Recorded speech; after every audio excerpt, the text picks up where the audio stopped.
Hey, praise the Lord, everybody. What's up? What's up? This is your brother in Christ, Dre Hill, and I am so glad to be here at another Churchouse Snapshot interview. Now, I know you haven't heard from us in a while, but because we've been very busy. But now the time is to get back behind the camera, and I have a guest with me, a young lady that I haven't been knowing too long, but she has definitely left an impression on me, and her name is Natasha Anee. All right. How you doing? Good. All right, good. Mm-hmm. All right, so thank you so much for being a part of the movie. 2 parts, but right. Switching from one to the other. Did you start off in acting, or how did you, how did you get at least to this part? Right. Well, I mean, I have a history when I was young of doing some acting. I can remember back as far as 4th grade that I was in a school play. Okay. Then in 5th grade I did like these monologues competition. It was a popular thing around, in the school and around those grades. But we would memorize these monologues and we would compete. So that's as far back as I remember. I don't remember specifically wanting to be a performing artist, actor, or actress. But I liked the modeling as I became a preteen into my teens, and so that was more so the focus. And around that same time, I learned that I could write poetry, and I really enjoyed that. Everything's kind of interrelated, and one path leads to the next. But just doing more so a lot of the poetry. When you present before the church or different little programs like that. That was more so what I did. And then in college I did like Black History programs. Might have been acting out like a 2-person skit or something like that. But nothing, in depth as far as many plays or, theatrical performances. Just kind of slowly been led this direction.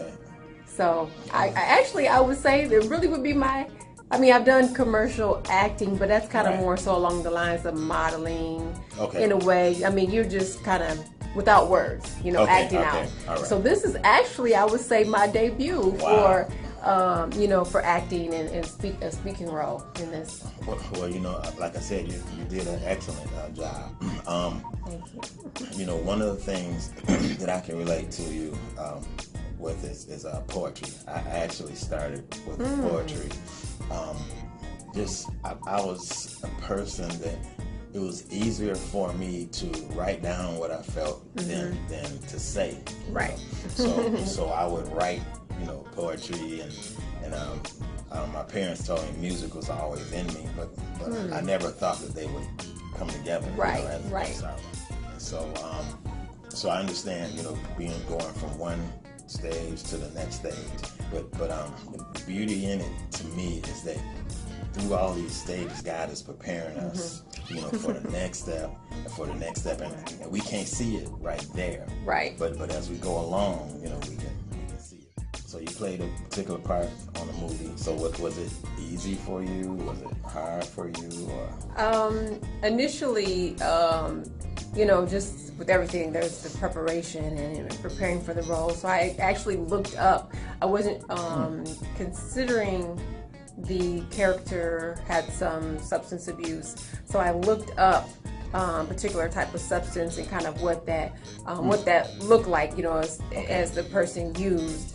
And so that was kind of in my mind moving forward, and I wasn't for sure what it was considered, the type of drug, her drug of choice, but I think we had a good match, and just really being zombied out, kind of, that was the biggest thing, because at first I was using my experiences and seeing someone act that out, but I said, let me look up and know, for real what this might look like. That's I think that's one of the steps of developing to an actress, because I've heard people do that. They study the real things so that they can do that. So it was definitely good. My son was telling me that when he was trying to hold you back, right? you know, and he said your reaction. He was like, oh man, you know. So that's what he was like, calm down, you know, whatever he's saying. I can't remember, but how you reacted off that too. That was so cool. So yeah, I was really trying to think, you know, and being a poet as opposed to an actor first. You know, there's something where actors first and then they're a poet. But my whole thought process, because as a poet, you are putting out what you feel. That's and true. so really that was my, as opposed to having these techniques and these classes where I've learned about acting, I took what I knew about poetry and I guess I meshed that, because I'm like, how would I feel as opposed to, okay, what technique am I going to use? Okay. And so that was kind of what I used, like how would I feel if I was in that situation? And as opposed to thinking of lines, I thought of my natural reaction. And to me, that's what made it go over so well, is because it was natural. You know, it wasn't something that you had to think of and all that kind of stuff. It was a natural reaction, which made everybody else react. You know, natural. I cannot wait for you to see it. I can't wait for you to see it. Yeah, I'm excited. It's definitely another level for me, because I really was intimidated. Oh, really? In the idea of the part, because it was, I'm used to expressing me, who I am, what I think about, how I feel, maybe even something else that somebody else's feelings, but I have actually internalized it at this point because I've written about it and kind of felt like I've journeyed through it through the writing. But this was something completely different, to just automatically just step into another character. And so I know on one of your Facebook posts you had mentioned about some of the struggles that you might have had, and that's, to me, I mean, I like the acting, you know, but to me that's what impressed me even more, is because people, you know, when you look at some of the things that they're doing, they just see that you're doing it, right? You know, but they don't see what it takes to get there. You know, what obstacles you might have had to overcome or still overcome, right? You know, and so you know, whatever you like to share about that, I think that's going to encourage somebody else about it. Was when I always say 2012, but when I think back, it really was 2011. I went through, I had an injury and I was off of work. Probably 8 months, well, technically 6 months, through unemployment compensation and everything. They cut me off after 3 months. Doctor wouldn't let me go back to work. Wow. You know, the bureaucracy of insurances and everything. And so I was off work with no income for several months. So that was the first big hit of, you know, it's not just the physical aspect. Now you're dealing, and then there's some mental, you know, that plays into dealing with things that are physical. But now you got a deeper, you know, burden of the mental when you're dealing with the financial and the emotional. That's all, you know. So, but I ended up, after several months, I ended up substitute teaching in my son's school. I didn't know. I mean, I didn't need a release to go do a job that I never had before. Okay. You know, so I had to survive. I had to find a way, and so I ended up getting hurt again while I was at that job, and it was time to go back to my other job. But I had this new injury. My job didn't want to take me back, and then you know, HR fought for me. I went back hurt, and as I was healing from that, I left. Well, it was the weekend, so I left early to go. I was transitioning from crutches to a cane that weekend, and I had a car accident that Sunday. And then 2 weeks later, I had another car accident where I was rear-ended. And so I actually was leaving the hospital when I was rear-ended. I was two blocks maybe away from the hospital, and I got rear-ended. Ambulance took me back to the hospital. Wow. And so at that time, I had went to get a CAT scan because I was having possibly seizures. Well, I was having headaches for 2 weeks straight since the first car accident. But then you just continue on. They thought I was having seizures. There's a lot of different, you know, physical injuries, you know, that were healing, that got re-injured. And there's the brain injury that, especially, even though a physical injury takes a long time to heal, and you're never really right ever again, you know, it's just never 100%. But the brain injury for me is what was most debilitating, because even if there were certain jobs that I could do to kind of compensate for my physical part, the brain injury part would just wipe me out. Even if I had the energy or this physical stamina to do certain things, I didn't have the mental stamina. And so that was really the real change in my life, where I was not able to go back to my full-time job, to go back to what my degree was in, not being able to even care for myself or care for my son to the normal capacity that I would have been able to. And it was such a long time to heal. With a broken bone, you might be out 6 weeks. It's going to be 6 to 8 weeks or whatever. You have an idea. But with this brain injury, it was like you not only do you feel crazy because your emotions are out of whack, you can't think and process and remember the way you normally could. And especially someone that's very, had a master's degree, at that point, and you just feel so incompetent and nothing you can do about it, So how did you get through that? Well, I think the first thing that I had to do was that I had to realize that I had to shut a lot of stuff down so I could focus on my healing. And that was a very humbling place to be, especially when what you do is service to other people, and now you need people to really serve you. So that's a very humbling place to be, but it's also kind of wrestling spiritually, like, okay, I know this is my purpose. And to come out of something that you're used to doing for so long, just even with my series, The Peaceful Poetic Place, I would say God led me to shut it down. I didn't just automatically say, okay, I'm not doing this. But God allowed things to happen where I had no choice. And I still try to press through, like, no, I'm going to make, we're going to try to keep this going.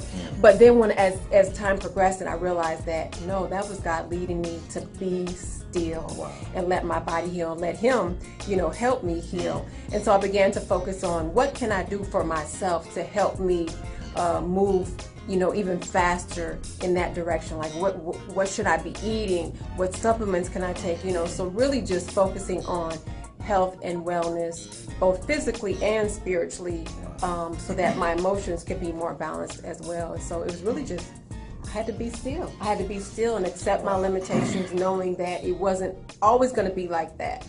And it sounds so easy to say. It sounds easy to say. Because I have that drive.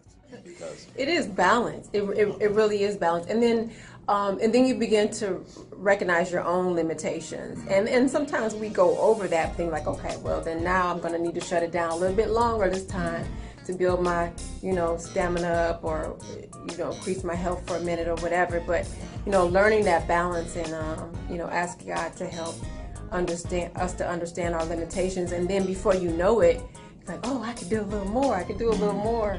And that's the light at the end of the tunnel, when you begin to see some of that progress. And I've had several other incidences of accidents and injuries that would set me back throughout this process.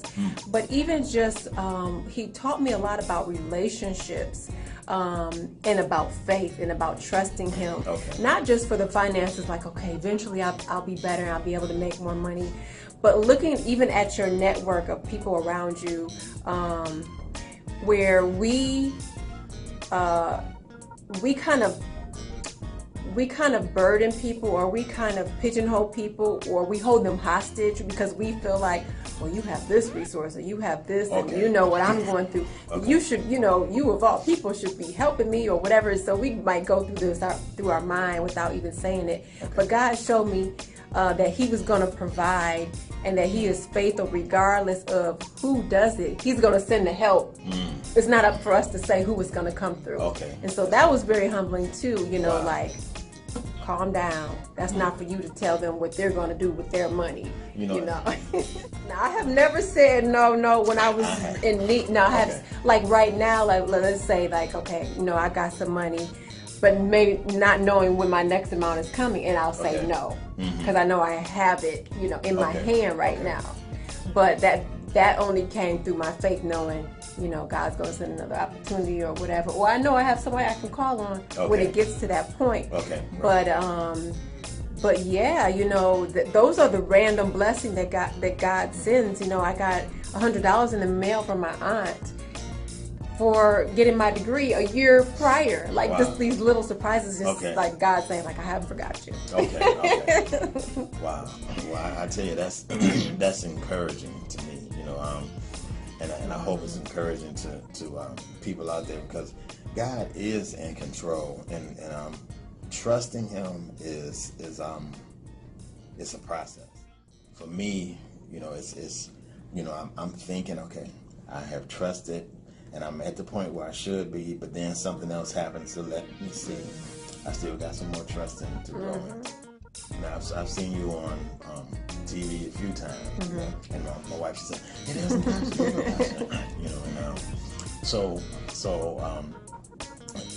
I know you had mentioned the difference between acting and that, and then also you do modeling and stuff like that. So how's that going, or what do you want to accomplish, or what is your goal? I actually just got an email today, part of the promotions for singles, my singles cruise. So I've been booked to open for KCJ on a cruise, a 5-day cruise, which is sweet. Like, I never thought I'd be on a cruise, especially Jamaica or somewhere, until I got married. Like, God was like, no, live now. Right. Wow, that's awesome. So that's in 2019, but I'm really looking forward to that. That's,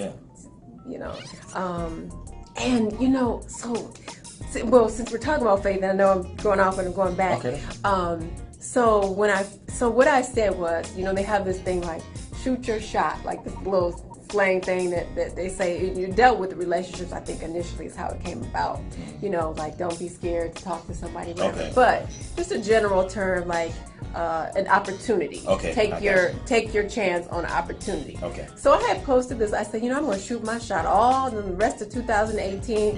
If it doesn't happen, it doesn't happen. Okay. But I just opened it. I just put a road there for a possible opportunity, and it was just like God just raised my faith to another level. So I had contacted after I saw this promotional flyer or whatever, and I said, do you need another artist on the itinerary? And she told me, well, actually, we're booked for the itinerary, but we hope you'll join us. And I'm like, okay, yeah, I'd love to. I'll do my best. And an hour later, she messaged me back and said, if you come, I will book you to open for KCJ. Wow. And I'm like, I do not have this kind of money to do this or whatever, And so just to watch God, I talked to a friend of mine who does photography, Daydon Photography. Okay. And his company is sponsoring my appearance. Wow. So, had I not, never would have known that the possibility could even exist. Yes. And that is just a huge thought process. So, just to change our thought process, like we see things that are unattainable, or we think that we're not good enough or whatever. Yes. And sometimes we might not be prepared, but God can get us ready. Yes. That's so true. That is so true. And that's the same with this movie. I've been in music all my life.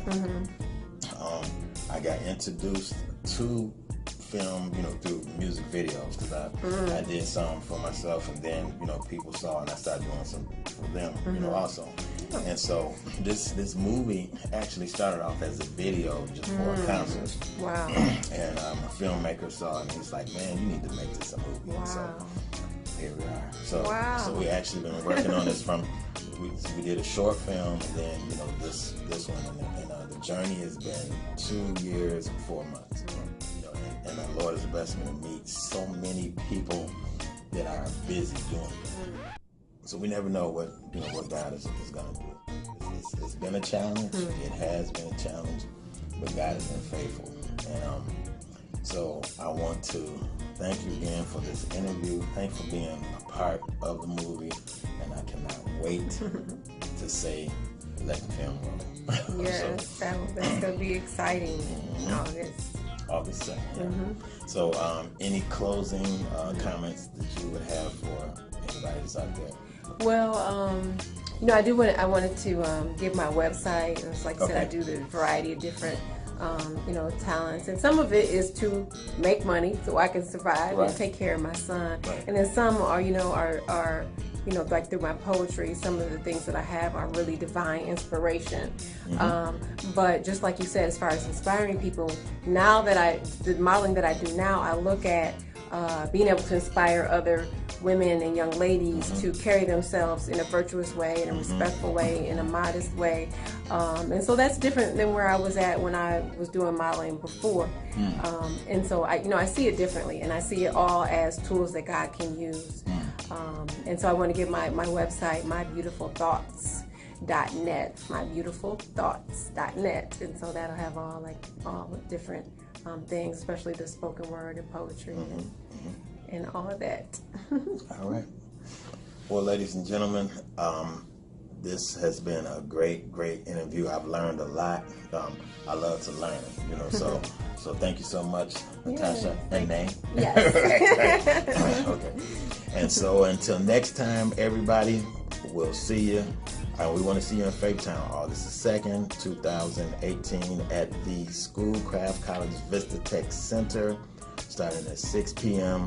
Red carpet, get dressed up, put a tie on, and hey, we'll see you there. So until next time, peace. L-O-V-E. Love. It was an emotion I was unfamiliar with. Is love even real? Or is it just a fantasy? Girl, you can't be crying out there in them streets. Look, you better wipe your tears and grow you some. You won't last 2 days out there. Only love you gonna experience is when you bring your pimpers money. Your dad and I went through a lot to try to get you two to meet. Rachel, this is my son, Jamerson. Jamerson, this is Rachel. Glad to meet you. Bishop Watson's daughter. Oh my God. Well, welcome. Come on, give me those pearly whites. There we go. Oh, say yes. Yes. To marriage.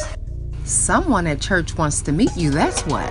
This is Tanya. Tanya, this is Jameson, better known as Lady Smith. This is Tanya. Yes, this is Tanya. Well. It is finally nice to meet you. Nice to meet you too. What about Rachel? What about Rachel? Your dad and I, we're not trying to control you. We just want the best for you, that's all. Rachel is the bishop's daughter. That's the person that you and Dad chose for me. What about who I want to be? Samson's parents was trying to fix him up with someone that was good for him. That's right. But he chose Delilah. Y'all using me to get better status in the church. Y'all can get somewhere up high in this organization and probably somewhere down the line get a church of y'all own. This is the will of God. No, this is the will of two parents trying to pimp their son. But you see, in spite of all the things and all the hardship that Job endured, God had a divine destiny for him. Somebody say amen. Though he lost everything, even some of the dear things that God took his son, you're my child. Man, I want to just bless you right now. Jesus knows. But you know, one thing about in the midst of Job's storm, everybody turned against him.